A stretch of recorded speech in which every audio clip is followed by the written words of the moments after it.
Want to learn the essential life and health insurance topics quickly? This slides guide is packed with high-priority points to help you study smarter, not longer. Now, let's dive into uses of life insurance.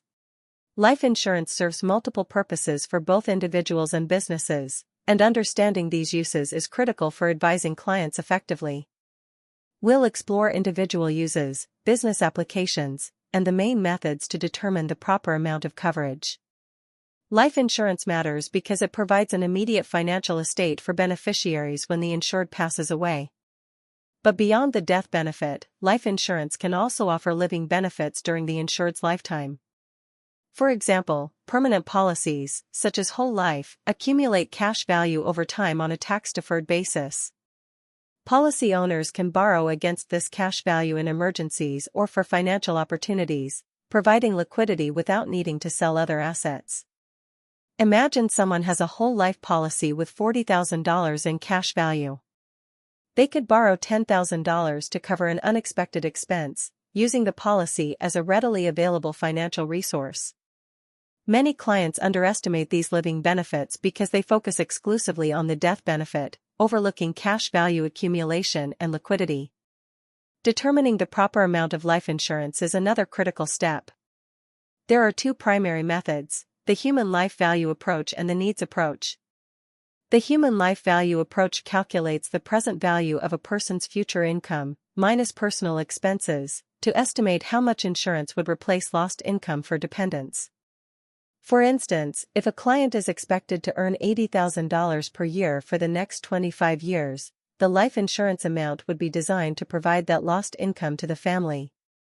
A limitation of this approach is that it does not account for non-income contributions, existing assets, or potential changes in financial obligations over time.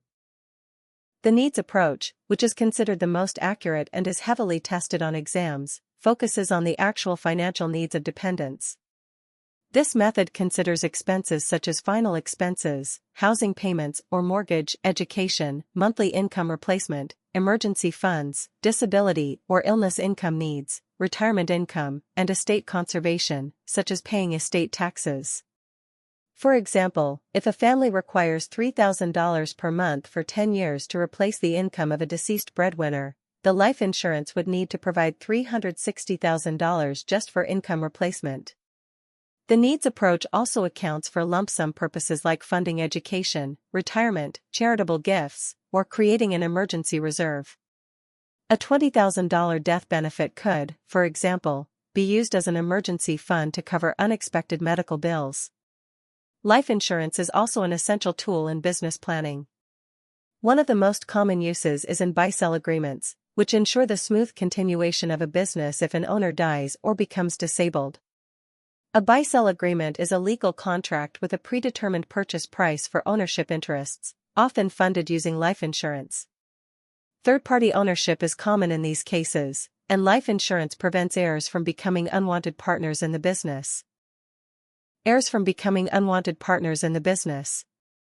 Buy-sell agreements can be structured in different ways depending on the type of business. For sole proprietors, a two-step plan is often used. An attorney drafts the plan, the employee buys a life insurance policy on the owner, and the death benefit is used to buy the business from the estate. In partnerships, there are two main structures. The cross-purchase plan has each partner owning a policy on every other partner, which works best for a small number of partners. The entity plan, also called a stock redemption plan for corporations, has the business own and pay for policies on all partners or shareholders, which reduces the number of policies needed when there are many owners. In closely held or family corporations, the cross-purchase method allows surviving owners to purchase the deceased owner's shares individually, whereas the stock redemption or entity plan has the corporation redeem the shares directly. On exams, remember that stock redemption is synonymous with an entity plan for corporations. Another critical business application is key person insurance. The purpose of key person insurance is to protect the business financially if a key employee dies.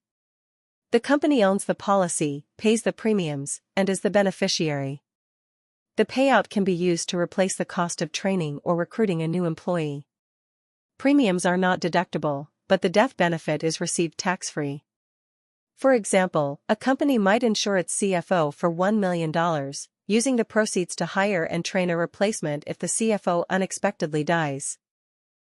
Executives and business owners may also use specialized executive benefit plans, such as deferred compensation, where the employer promises future income while retaining control of the funds.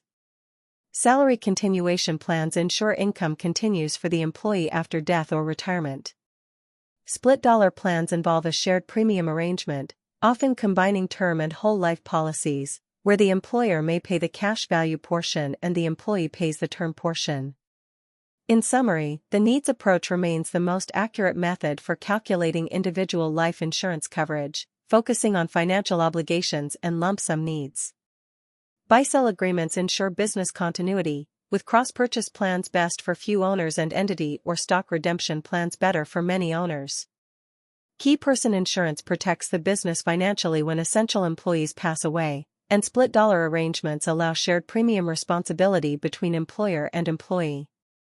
Remember for exams that entity or stock redemption plans reduce the number of policies needed in businesses with multiple owners. Understanding both individual and business uses of life insurance will help you make sound recommendations and excel on the licensing exam.